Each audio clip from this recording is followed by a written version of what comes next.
BJP BJP BJP BJP जिंदाबाद जिंदाबाद जिंदाबाद बीजेपी जिंदाबाद जिंदाबाद जिंदाबाद नरेंद्र मोदी जिंदाबाद जिंदाबाद जिंदाबाद बीजेपी नड्डा जिंदाबाद जिंदाबाद जिंदाबाद सुमित्रा मजूमदार जी जिंदाबाद जिंदाबाद जिंदाबाद नरेंद्र बिहारी जिंदाबाद जिंदाबाद जिंदाबाद वंदे मातरम वंदे मातरम वंदे मातरम वंदे मातरम भारत माता की जय भारत माता की जय भारत माता की जय जय श्री राम जय श्री राम जय जय श्री राम जय श्री राम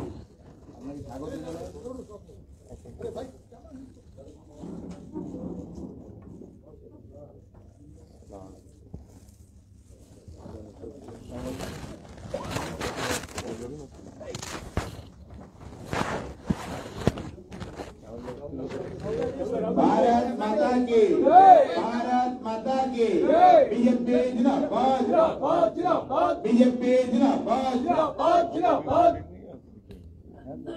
तापस दा कुछ बोलते तापस दा আপনি কিছু বলুন হ্যাঁ বলবো মাইকটা আমি মাননীয় তাপস রায় তাপস দাকে অনুরোধ করব কিছু বলার জন্য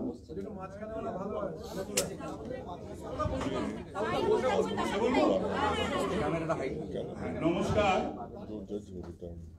আমাদের দলের রাজ্য সভাপতি ডক্টর সুকান্ত মজুমদার পশ্চিমবঙ্গ বিরোধী দলনেতা শ্রী শুভেন্দু অধিকারী এই রাজ্যের বিজেপির ইনচার্জ মঙ্গল পান্ডেজি উপস্থিত আছেন বিজেপি দীর্ঘদিনের নেতা রাজ্যের এবং কেন্দ্রে রাহুল সিনহা মীনা দেবী পুরোহিত আছেন শ্রীমতী অগ্নিমিত্রা পাল বিধায়ক এবং সাধারণ সম্পাদিকা রাজ্যের আছেন উত্তর কলকাতা জেলার সভাপতি তমগ্ন ঘোষ কাউন্সিলর এবং বিজেপির বিশিষ্ট নেতা সজল ঘোষ এবং আমার মিডিয়ার ভাইয়েরা এবং বোনেরা আমি আজ থেকে বিজেপি পরিবারের এবং মোদিজি পরিবারের সদস্য হলাম যতদিন আর রাজনীতিতে আছি ততদিন আমি এই পরিবারের সদস্য হিসাবে আমার যা কর্তব্য আমার যা দায়িত্ব আমার উপর ন্যস্ত হবে আমি সেটা অত্যন্ত সুচারু রূপে আমি সেটা পালন করব যেন মনে থাকে। প্রিয় দর্শক, আমি শফিকুল ইসলাম এবং আপনারা দেখছেন আরামবাগ টিভি। গতকাল বিজেপিতে জয়েন করেছেন তাপস রায়, এমএলএ, পদত্যাগপত্র জমা করেছেন। তারপর গতকাল জয়েন করেছেন বিজেপিতে, তৃণমূল কংগ্রেসের মানে তৃণমূল কংগ্রেস ছেড়ে এলেন আর কি বিজেপিতে। তো যোগদান করে ওইসব বলেছেন যে যতদিন উনি রাজনীতি করবেন বিজেপিতেই থাকবেন, এটা বলেছেন। এবং দর্শক বলার সঙ্গে সঙ্গে দেখলেন কিছু হাততালিও পড়ল। কিন্তু আমার যেন কোথাও মনে হচ্ছে যে তার এই যোগদানের পর বিজেপির সর্বস্তরের যারা লোকজন কর্মী, তারা মনে হচ্ছে না যে মন খুলে হাসতে পারছেন বা মন খুলে হাততালি দিতে পারছেন। হাততালি দিতে গেলেও হাতে যেন একটুখানি স্লো মোশন টাইপের হয়ে যাচ্ছে, যে হাততালি হয়তো আজকে দিচ্ছি, আবার ব্যাকতালি করতে হবে না তো পরবর্তীকালে, এই ভাবনা কাজ করছে। আমি একটা হোয়াটসঅ্যাপ মেসেজ দেখলাম, আমার কাছে এসছে, আমি দর্শক একটু পড়ে শোনাই আপনাদেরকে। মাননীয় শ্রী তাপস রায় মহাশয়কে বিজেপি পরিবারের পক্ষ থেকে স্বাগত জানাই। একজন অভিজ্ঞ ও বর্ষিয়ান নেতা হিসেবে অবশ্যই আপনি যে কোনো দলের সম্পদ। আপনার সততা নিয়ে যদিও এখনো সেভাবে কোনো প্রশ্ন ওঠেনি, তবুও জানি না কেন আমি অন্তত মন থেকে আপনাকে আমাদের নেতা হিসেবে মেনে নিতে পারছি না। কেন জানি না মনে হচ্ছে আপনি মমতা ব্যানার্জি ও পিকের একজন ঘুঁটি। হয়তো আমার ধারণা ভুল, হয়তো আমার আশঙ্কা মিথ্যে, তবুও ভয় পাচ্ছি। আসলে ভয় পাচ্ছি কেন জানেন? ঘরপড়া গরু তো, তাই সিঁদুরে মেঘ যেন দেখতে পাচ্ছি। কিন্তু যদি ভবিষ্যতে আপনার কাজ আমাদের অনুপ্রাণিত করে, তবে কথা দিচ্ছি অবশ্যই আপনাকে মাথায় করে রাখবো, কিন্তু আজকে নয়। সেই জন্য আমাকে ক্ষমা করবেন। বুঝতে পারছেন? সবাই কিন্তু এখনো বিশ্বাস করে উঠতে পারছেন না যে তাপস রায় এক্স্যাক্টলি কি কারণে দলে এসছেন। এটা কোনো চাল নয় তো তৃণমূল কংগ্রেসের, এটা পিকের কোনো ঘুঁটি নয় তো। এটা তারা জোর গলাতেও বলছেন না যে হ্যাঁ চাল, বলছেন যে ওয়াচ, ওয়েট অ্যান্ড ওয়াচ।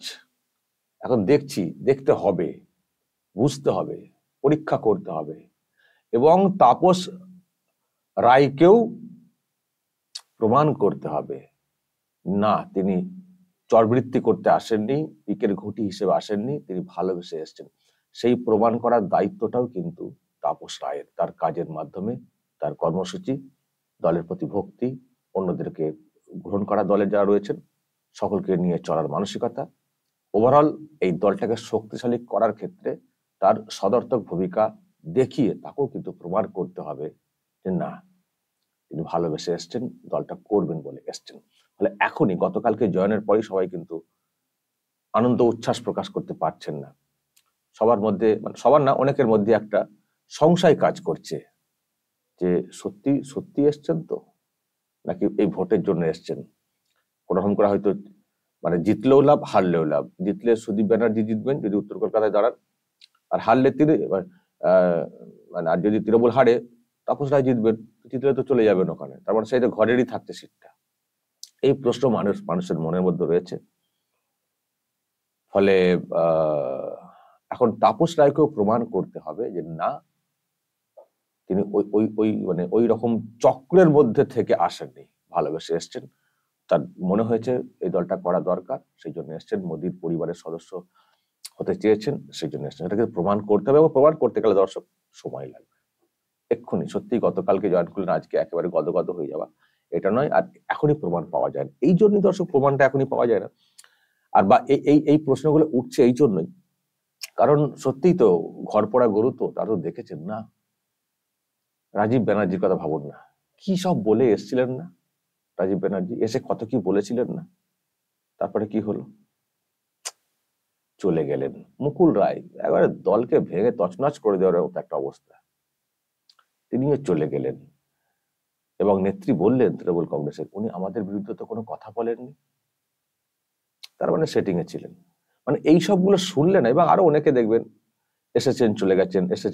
ফলে এইসব দেখে না সত্যি বিশ্বাসযোগ্যতাটা নষ্ট হয়ে গেছে, যে যারা জয়েন করছেন তারাই একেবারে ভালোবেসে দলটা করবেন, এই বিশ্বাসটা না নষ্ট হয়ে গেছে। ফলে যখন কেউ আসছেন ঠিক আছে, আসুন, স্বাগত, কিন্তু মানে এইরকম চোখে তাকাতে হচ্ছে। যেহেতু এরকম পরিবেশ তৈরি হয়ে গেছে রাজীব ব্যানার্জি, মুকুল রায় এদের সব কর্মকাণ্ডে, সেই জন্য প্রশ্নটা, তাহলে কি সবাই চলে যাচ্ছেন? না, সবাই যাবে। শুভেন্দু অধিকারী তো যাননি, গেছেন। তমগ্ন ঘোষের কথা বললেন, গেছেন। সজল ঘোষের কথা বললেন, উনি কি গেছেন। এরকম অনেকেই এসছেন, মানে এবার আরো উত্তরবঙ্গের অনেকে দেখবেন এসছেন। আমি সবার নাম নিতে গেলে অনেক সময় চলে যাবে, তারা কিন্তু যাননি। কিন্তু একটা বিষয় লক্ষ্য করতে হবে, যারা গেছেন ফিরে তারা ভোগে চলে গেছেন, যারা থেকে গেছেন তারা লিডিং পজিশনে চলে এসছেন। সুতরাং থাকলে যে লস নেই, আর থেকে আবার চলে গেলে যে ওখানেও কিছু লাভ নেই, সেটা কিন্তু প্রমাণ হয়ে গেছে। দেখুন না রাজীব ব্যানার্জির কি অবস্থা, না ঘরকা না ঘাটকা অবস্থা রাজীব ব্যানার্জির। তৃণমূল কংগ্রেসে তার কোনো গ্রহণযোগ্যতা দেখছেন সেই অর্থে? তিনি যখন মিডিয়ার সামনে কথা বলছেন, পাবলিক কি তাকে সেইভাবে নিচ্ছেন? না বিজেপিতে আসতে পারবেন, না বিজেপিতে থাকলেন। আজকে আমি একটা কথা দর্শক এখানে হয়তো বলতে পারি, যদি রাজীব ব্যানার্জি বিজেপিতে থেকে যেতেন, শুভেন্দু অধিকারীর পরে কেউ তার জায়গা হয়ে যেত। তার এমন একটা গ্রহণযোগ্যতা তৈরি হয়েছিল এবং এমন একটা ওয়েব তিনি তৈরি করেছিলেন বিজেপিতে। তিনি ভরসা রাখতে পারলেন না, ভাবলেন যে বিজেপি আর থাকবে না, সাম্প্রদায়িক দল, এ দলকে দিয়ে বাংলাতে ক্ষমতায় আসা সম্ভব নয়, এরকম বলে চলে গেলেন। গিয়ে কি হলো, বিজেপি তো ভালোই তো আবার ওয়েব তুলেছে। এখন তো মুসলিম কমিউনিটির মধ্যেও তো বিজেপির একটা বিরাট প্রভাব তৈরি হয়েছে, যে ভয়ে উনি চলে গেছেন। আর উনি ওখানে গিয়েই বা কি করলেন, ওখানে গিয়েই বা উনি নিজেকে কিভাবে প্রতিষ্ঠিত করলেন, যা ছিল সেটা কি হয়েছে? ফলে বারবার দল বদল করে না, মানুষের কাছে গ্রহণযোগ্যতা নষ্ট হয়ে যায়। আর দলগুলো খেলায়, ফিরে এসছো বাবা থাকো, সাইডে বসে থাকো।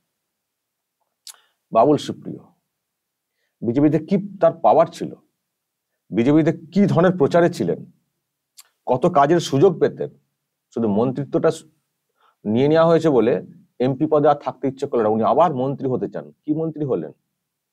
ছিলেন সাগরে, এলেন পচা ডোবাতে, কেন্দ্রীয় মন্ত্রী, সেখান থেকে পুকুরের একটা কি মন্ত্রী হয়েছেন তার কি কাজ জানি না।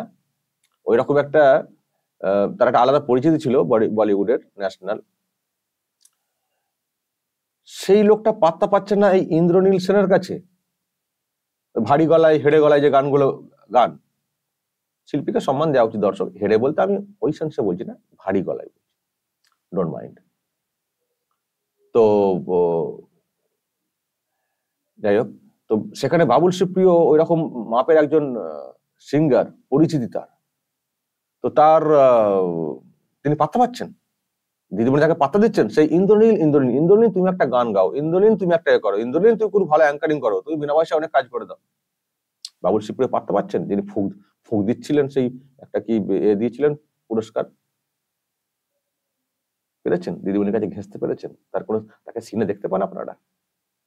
মাঝে মধ্যে বিজেপির সমালোচনা করে একটু টুইট করে আর করে ভাবছেন সামনে আসবে, কিছু লাভ হয়েছে?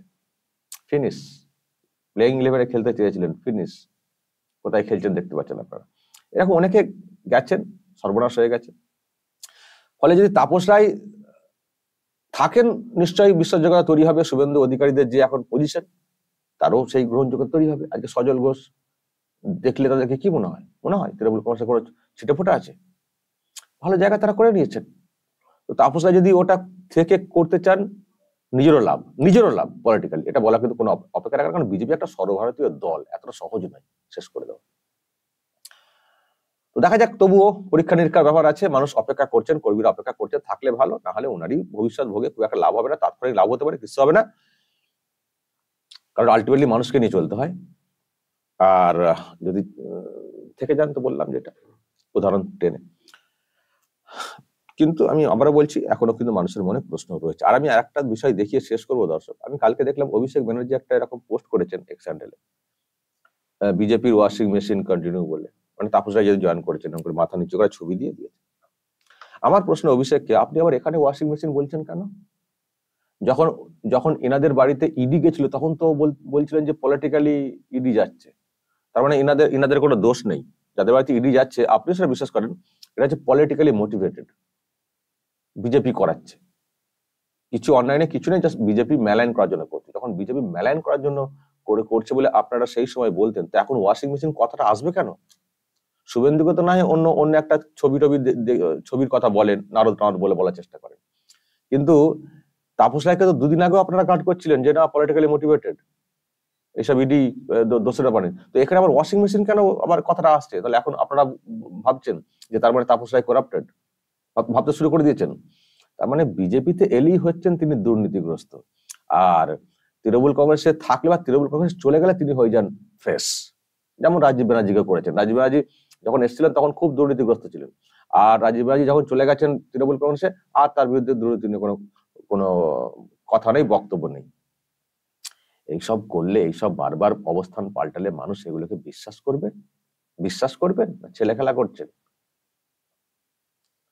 এই হচ্ছে ম্যাচুরিটির অভাব। যা হয়েছে চুপ করে বসে থাকুন না, এগুলো বলা মানে তো নিজেকে হেও করা, খেলো করা। যে আমি দুদিন আগে বলতাম যে ইডি পলিটিক্যালি মোটিভেটেড হয়ে এসছে, এখন আবার কি করে ওয়াশিং মেশিন বলি, তার মানে আমাকে তাপস রায়কে করাপ্টেড বলতে হচ্ছে। ওয়াশিং মেশিনটা কিসের? আর ইডিতে গেছে ইডির মতো করে, তো সেখানে বিজেপি কেন তাকে দোষারোপ করতে গেছিল যে বিজেপি এখন ওয়াশিং মেশিনে টেনে নিচ্ছে? আপনার এই ওয়াশিং মেশিন কথাটা বলাতে তো এটুকু এস্টাবলিশ হচ্ছে ঘুরিয়ে, হয়তো পরিষ্কার করে বলছে না, এটুকু এস্টাবলিশ হচ্ছে ঘুরিয়ে যে তার মানে আপনি তাপস রায়কে করাপ্টেড বলতে চাইছেন, এবং আপনারা ওনাকে আরো বলতেও চাইছেন দেখছিলেন, ঘুরিয়ে এটা আপনি বলতে চাইছেন ওয়াশিং মেশিন কথাটা বলে। দর্শক কি বলবেন? যদি এই সব নিয়ে আপনাদের কিছু বলার থাকে অবশ্যই বলবেন কমেন্ট বক্সে, আর অবশ্যই তাপস রায়ের ব্যাপারে বলবেন যে মানুষটি কি করতে পারেন, সত্যি কি এটা তৃণমূল কংগ্রেসের ঘুঁটি বা অবশ্যই যা বলা দর্শক বলবেন কমেন্ট বক্সে, নজর রাখবেন।